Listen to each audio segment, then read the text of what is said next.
Hello students, मैं Shashi Bhushan Tiwari momentum के अपने इस चैनल पर आप सभी का एक बार फिर से स्वागत करता हूं। इस चैनल पे जेई एडवांस के एग्ज़ाम के लिए मैं आपको फिजिक्स के ऊपर लगातार टिप्स, ट्रिक्स और कॉन्सेप्ट्स देता रहूँगा थ्रू प्रॉब्लम्स। अब ये एक प्रॉब्लम आज हम करेंगे जिसमें न्यूटन्स लॉज ऑफ मोशन में rate of change of momentum is equal to force, इसके एप्लीकेशन को बताया गया है। और ये थोड़ा सा डिफ़िकल्ट क्वेश्चन हो सकता है मैक्सिमम स्टूडेंट्स के लिए, पर इसीलिए तो ये चैनल स्टार्ट किया है कि आपके लिए डिफ़िकल्ट क्वेश्चंस डिफ़िकल्ट ना रह जाए। आइए देखते हैं इस क्वेश्चन को। इस क्वेश्चन को मैंने नाम दिया है द फॉलिंग रोप। क्या है ये क्वेश्चन? ये एक रोप है, uniform rope of mass m and length l। इसके इस एंड को मैंने यहाँ पे अपने हाथ में ऐसे पकड़ के रखा हुआ है, और जो दूसरा एंड है ये एक सपोर्ट है, ये एक सरफेस है जिसमें दूसरा एंड बंधा हुआ है। ये जो नीचे में यू बना है अभी, इसकी लेंथ इस वक्त नेग्लिजिबल है, इस लेंथ को आप नज़रअंदाज कीजिए। ये रोप का ये एंड इस सपोर्ट पे बंधा हुआ है, इस हॉरिजॉन्टल सपोर्ट के ऊपर बंधा हुआ है, और पूरी रोप जिसकी लेंथ l है और मास m है वो ऐसे वर्टिकल है। मैंने इस रोप को यहाँ से छोड़ दिया, ये गिरने लगा। आप सभी समझते हैं कि थोड़ी देर के बाद रोप ऐसा कुछ दिखाई देगा, यहाँ पे एक यू बन जाएगा ऐसा, और ये रोप का एंड नीचे के नीचे ही जाता जा रहा है, isn't it? तो आपसे क्वेश्चन में यही पूछा गया है, what is the force that the support applies on the rope, write it as function of time. देखिए, ये जो सपोर्ट है ये रोप के ऊपर जो फोर्स अप्लाई कर रही है, ये सपोर्ट रोप के ऊपर जो फोर्स अप्लाई कर रही है, इस फोर्स को टाइम के फंक्शन में लिखना है जैसे जैसे रोप गिरता जा रहा है। ये है आपका क्वेश्चन। आप चाहें तो वीडियो को बंद कर दीजिए और खुद से ज़रा ट्राई कर लीजिए, और नहीं बन पाए क्वेश्चन तो वापस से वीडियो रिज्यूम कीजिए, देखिए कि मैं क्या बता रहा हूँ। ठीक है, तो चलो बच्चों, इस क्वेश्चन को हम करते हैं। मान लेते हैं t सेकेंड के बाद का ये ड्राइंग है। टाइम 0 पे the rope is released, and after time t this is the situation after time t. Now, through what distance this free end of the rope has fallen? What is this distance through which the free end of the rope has fallen? Can you answer that? It is half gt square. Please try to understand that this whole thing that is falling, the left side of this rope, this whole thing has an acceleration equal to g. this part of the rope is under free fall. वो simply freely गिर रहा है, एकदम freely with acceleration g। यहाँ पे बीच में अभी कोई पूछे टेंशन है क्या? नहीं है। The whole rope is falling with an acceleration g. So the free end of the rope must have fallen through a distance of half gt square in time t. Why it is half gt square? Initial velocity of this free end is 0. It is falling with acceleration g. So after time t, the displacement will be half gt square. What is the velocity of this particular point of the rope at this instant? The velocity is naturally equal to gt, isn't it? Initial velocity is 0. T second has passed and the free end is falling with an acceleration g. Therefore, velocity at that point in time is g into t. V is equal to u plus at. What is velocity of this point, this point, this point, this point, or this point? All these points are moving with same velocity v, which is equal to g into t. Can you see that? Now, what is velocity of this particular point just at the bottom? What is velocity of that point? Of course, gt, same velocity. All these points are moving with same velocity. But please try to understand, these points are at rest. What is velocity of this point? 0. What is velocity of this point? 0. What is velocity of this point? 0. What is velocity of this point? 0. Let us neglect the length of this U shape.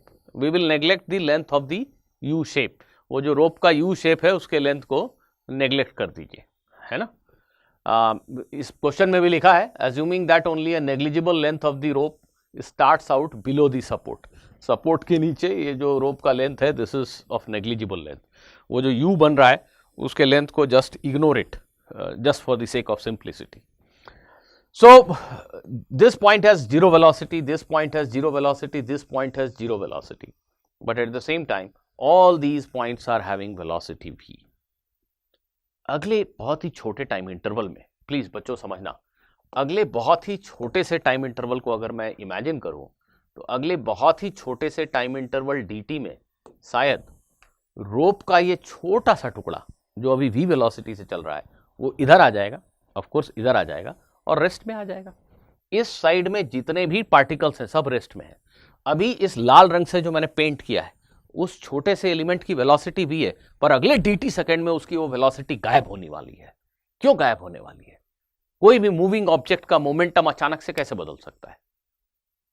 उस पर कोई force होना चाहिए, impulsive force. ये जो लाल रंग का टुकड़ा है, ये लाल टुकड़ा, इसके पास एक मोमेंटम है और ये जो हिस्सा है ये खड़ाक से उसको झटका मारेगा, ऊपर की तरफ एक इंपल्स लगाएगा और ये लाल टुकड़े का मोमेंटम गायब हो जाएगा। उसके मोमेंटम में एक बड़ा चेंज होगा। जो उसका मोमेंटम है p डाउनवर्ड, वो ऑल ऑफ ए सडन गायब हो जाएगा, वो रेस्ट में आ जाएगा। क्यों? मोमेंटम में चेंज क्यों हुआ? Because of sudden force. Who applied that force? This part of the rope, of course.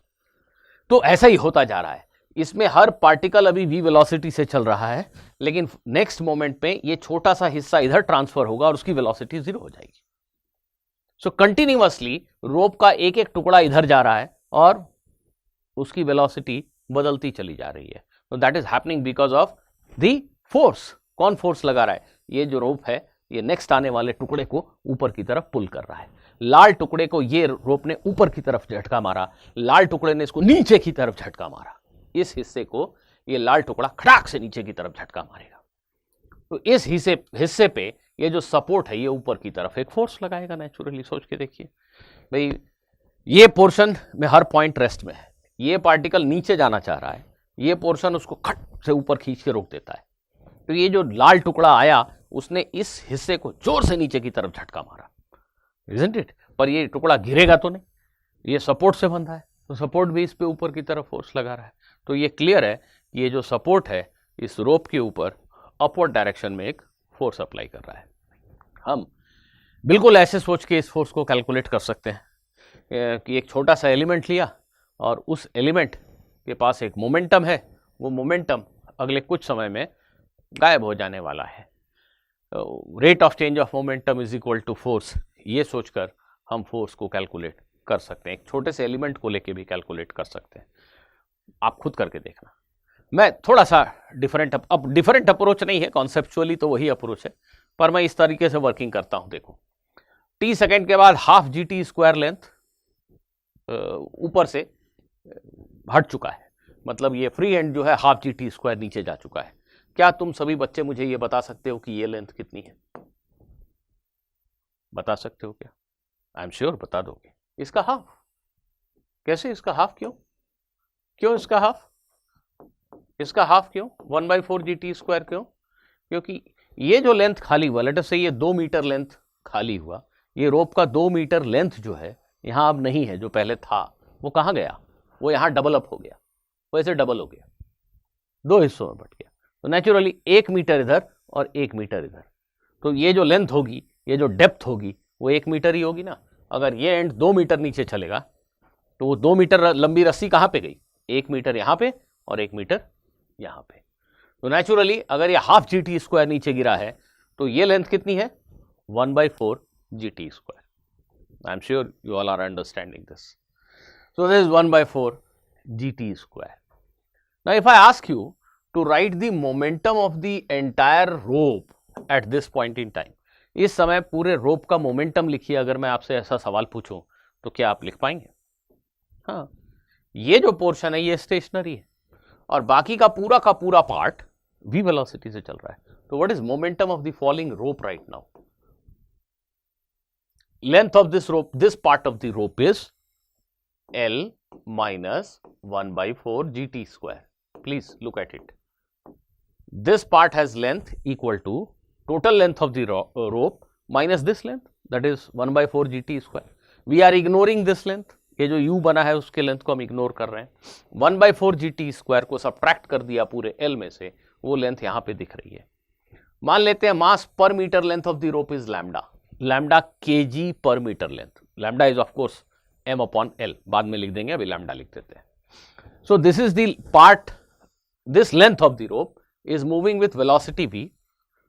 Mass of this part of the rope is this much, lambda mass per meter length. ये length हो गई इस हिस्से की. So this is mass of this part of the rope and it is moving at speed v, which is g into t. So this is the momentum of the entire rope right now. This part has no momentum. Every particle in this part is stationary right now. At what rate the momentum of the rope is changing right now? What is dp by dt? Let us differentiate this. So the first term is L lambda g, L lambda g, and differentiation of t with respect to t is 1. The second part is this into this. Here you can see it is lambda g square 4 and this is t cube, differentiation of which will be 3t square. So this is what you get if you differentiate this. So this is rate of change of momentum of the entire rope. Do you understand? This is rate of change of momentum of the entire rope, right? Now, what is rate of change of momentum of any system? It is equal to net external force acting on it. So how much external force is acting on the rope right now? What are the external forces? One is the weight. What is that? Weight will be lambda into L into G. This is the mass of the entire rope into G. That is weight, downward force that is acting on the rope. And then this is support force F. The support is applying an upward force F. So weight force minus F. This is the net external force acting on the rope, and this must be equal to rate of change of momentum of the rope. Right? We are taking this direction to be positive because we have taken this velocity in downward direction to be positive. So this is net force which is equal to rate of change of momentum. So let us put it like this. So from here you can calculate the value of force F. What is that? F is equal to, this cancels out, this simply cancels out, and the value of force that you get is nothing but 3/4 lambda g square t square. Lambda can be written as m/L and therefore this becomes 3m 4L g square t square. So students, this is the force acting on the rope right now. Do you believe this? Is this the force? Can you check it dimensional correctness of this expression? You need to check the dimensional correctness of this equation, whether it is correct or not. Please check the dimensional correctness of this equation. Can you do it quickly? M into G is force. एक G को हटा दो, M into G has dimension of force. यहाँ पे जो एक G बचा into T square by L, it should be dimensionless because M into G is force. So can you see that this is really dimensionless? Yes, it is dimensionless. This is meter per second square, this is second square, this is meter. So yes, this quantity has the dimension of force and the answer appears to be right, isn't it? Acha. Now this expression is valid as long as the rope is falling. For how long the rope will keep falling? What will be the final position? In the final position, this is the support and this is the rope, isn't it? ये just आखिरी वाला हिस्सा जो है अब सीधा हो जाएगा. That is the final position. So the free end of the rope will fall through a length of 2L. ये free end कहाँ पे था? L ऊपर था इस support से, L नीचे आएगा.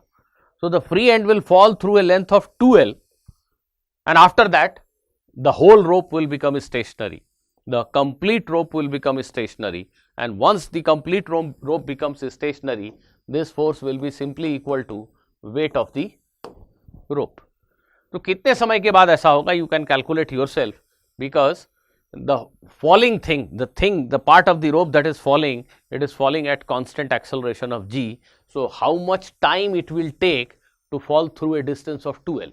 When this end falls through a distance of 2l, after that we see this situation and the whole rope will come to rest, and after the rope comes to rest, the support force will be equal to weight of the rope. So I hope all of you have understood this concept, this question. अगली video में फिर से मिलेंगे ऐसे ही किसी एक और interesting question के साथ. तब तक के लिए गुड बाय.